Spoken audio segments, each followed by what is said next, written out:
Many of the people who stormed the U.S. Capitol on January 6th left digital footprints that law enforcement has used in making arrests. What does that mean, right? It's not just the rioters' social media posts that give them away.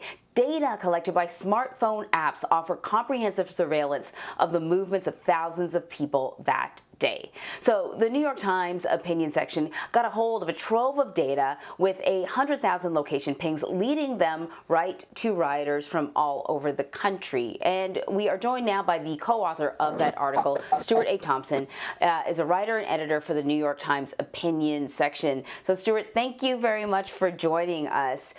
So you guys initially received a bunch of data over it was like a few years, right? It was a big sort of cache of location data. Can you sort of tell us what the source gave you and what sort of identifying information was there?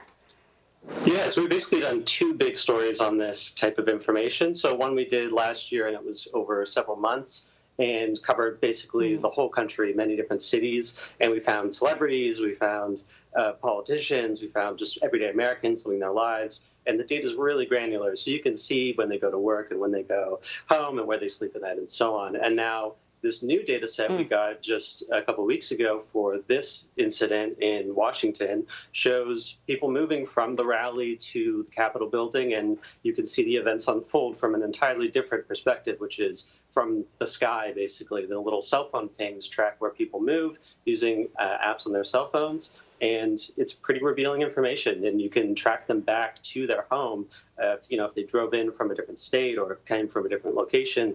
So it's very intimate data. You know, when I sort of first started to read the article, of course, I started to think about my own phone, right? And it's for like 10 seconds, I thought, how are they doing that? And then I thought about all the apps that I allow, to access the data according to my location, whether it's sort of Yelp so I can get a restaurant that's really close by, or, you name it. And I realized that I'm probably giving away a ton of information to companies and I have no idea what they're doing it with. So can you talk to us about, Can you talk to us about, what sort of data is collected and how specifically, or how was the data collected and how specifically were the owners of the devices identified? Because it's one thing to collect information on an app, but is that information directly linked to an individual? Exactly. So these are apps that you install on your phone. A lot of them, they could be like a weather app or something like that. And you give them permission to access your location for one reason, which might be a good reason. You want to get local weather alerts, for example. But then there's a whole ecosystem of companies that takes that information and packages it and sells it and trades it. And then hedge funds use it, financial institutions use it to get a better view of what we're doing in our lives. And mostly from a sort of a big level, a sense of who's going to restaurants when, that kind of thing.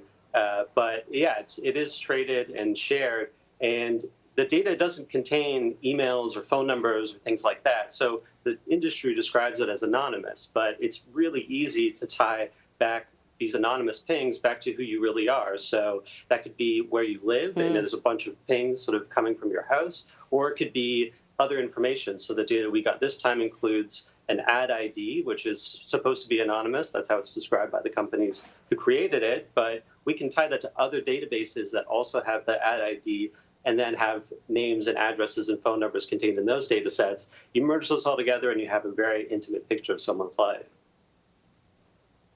So, the idea of law enforcement using this information is not that new. And in fact, I think in recent years, there's been some cases where the data has not exactly been precise, and either the use of it as evidence was thrown out or there were cases kind of overturned. You spoke to a Kentucky man whose cell phone data shows him being inside the Capitol building, but he says he was not ever there. So who do you believe? I mean, how precise is this data? Yeah, the data is very precise in most cases. In the data that we got, this individual, we did find his ping directly in the center of the Capitol building, which is one reason why we wanted to look at him more closely to assess, sort of the risks and privacy risks there. And yeah, he says that he didn't go in. He was outside. Discovering his identity led us to his Facebook page. He had a deleted post where he took photos from outside the building, but he said he didn't go in. And that's one of the privacy risks that we're really trying to highlight here. Law enforcement and other government agencies might want to look at this data Or if this data was just released online, you can imagine just everyday people pointing, clicking through and trying to identify people. But it can be inaccurate. So the data that showed him inside, it was accurate to, I think, 100 feet. That could put him inside or outside the Capitol building. So when you start thinking of law enforcement using this data, it's people that are just passersby, bystanders, peaceful protesters that are standing within the legal area where they're allowed to be, will get caught in this kind of dragnet and be looked at more deeply. And there's a lot of implications for that. Maybe people are comfortable with it in this particular instance, but how about other protests or other incidents of violence, and you're just happen to be nearby and caught in that dragnet? So it's obvious how law enforcement could use this data and it could go terribly wrong. But are there other ways in which this data could be used that are concerning? Yeah, I think the entire ecosystem from a corporate perspective is concerning. We don't know where the data goes. If your data has been collected, you have no rights right now in many states to have it deleted. You don't know who's looked at it. The individual and people that have access to this data can just look at it. In a lot of cases, rogue employees could hunt through the data for anything that they wanted. And we don't really know. There's no disclosure required. And if the data is leaked or stolen or hacked in some way, there's also no requirements for companies to disclose that necessarily. They don't consider it personally identifiable information because it is supposedly anonymous. But we know from doing this exercise many times that that's not true. And then there's the whole government side of it as well. So law enforcement agencies, there's companies and military contractors that purchase the data, and they are supposed to get a warrant for cell phone location data, but the recent findings is that the government doesn't think that this is that type of data that requires a warrant. So they're able to purchase it through the commercial means that we got access to it. And that's concerning. We don't think that people should necessarily be able to inspect this data without, the courts weighing in.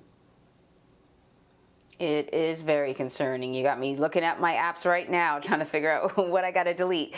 Stuart A. Thompson, from the New York Times opinion writer and editor, thank you so much for joining us this morning. Thank you.